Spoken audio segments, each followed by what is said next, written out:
ఓం నమ శివాయ. శివదీక్ష మోక్షప్రదాయకము. శివదీక్షతో మనసుకు ప్రశాంతత. సర్వం శివమయం, శివోహం శివోహం శివోదయం. ఈ ప్రపంచంలో సృష్టి స్థితిలయములకు సకల శరాచర జీవకోటిని సంరక్షించుటకు కైలాసంలో పార్వతీ పరమేశ్వరులుగా, శ్రీశైలంలో బ్రహ్మరాంబ మల్లికార్జునులుగా, కాశీలో విశాలాక్షి విశ్వనాథ లింగేశ్వరులుగా, సోమేశ్వర, మల్లికార్జున, మహాకాళేశ్వర, అమరేశ్వర, వైద్యనాథేశ్వర, భీమేశ్వర, రామలింగేశ్వర, నాగేశ్వర, విశ్వేశ్వర, త్రయంబకేశ్వర, కేదారేశ్వర, కృష్ణేశ్వర అను 12 జ్యోతిర్లింగములుగా వివిధ పుణ్యక్షేత్రములలో ప్రసిద్ధి చెందినారు. ఆ జగద్రక్షకుడైన జగదీశ్వరుని ఎంత పొగిడినా తనివి తీరదు. ఓం నమ శివాయ అను పంచాక్షరీ మంత్రమును నియమనిష్టలతో పఠించిన శివకోటి భక్త జనులకు సర్వ పాపములు పటాపంచలు అయి ముక్తి మోక్షం ఫల ప్రదంబుల నొసంగి జన్మ తరింపచేయును.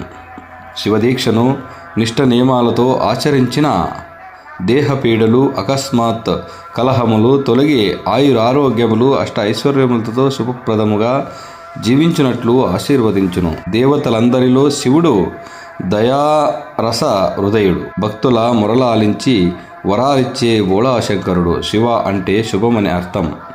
ఇతర దేవతల వలె శివుడు అవతారములెత్తుటకై మహాశివుడు ఎవరి గర్భమున జన్మింపలేదు. అవతార సమాప్తి అన్నియు లీలలే. శివుడు నిర్మలుడు, నిర్గుణుడు, నిష్కలంకుడు, నిటాలాక్షుడు, నిరంజనుడు. అట్టి ఆదిదేవుడు శివుని ఆలంబనముగా చేసుకుని ఆచరించబడేదే శివదీక్ష.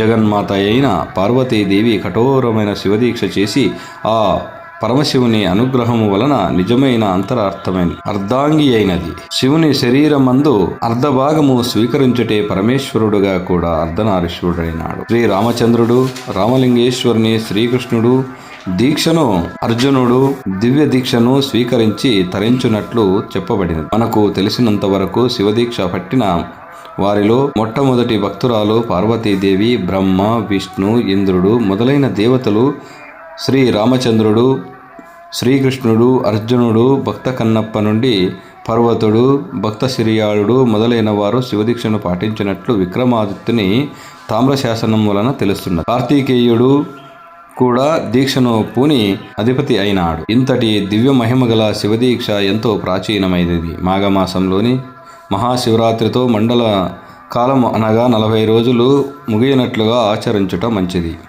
40 రోజులు పూర్తయి 41వ రోజు దీక్ష విరమించవలెను.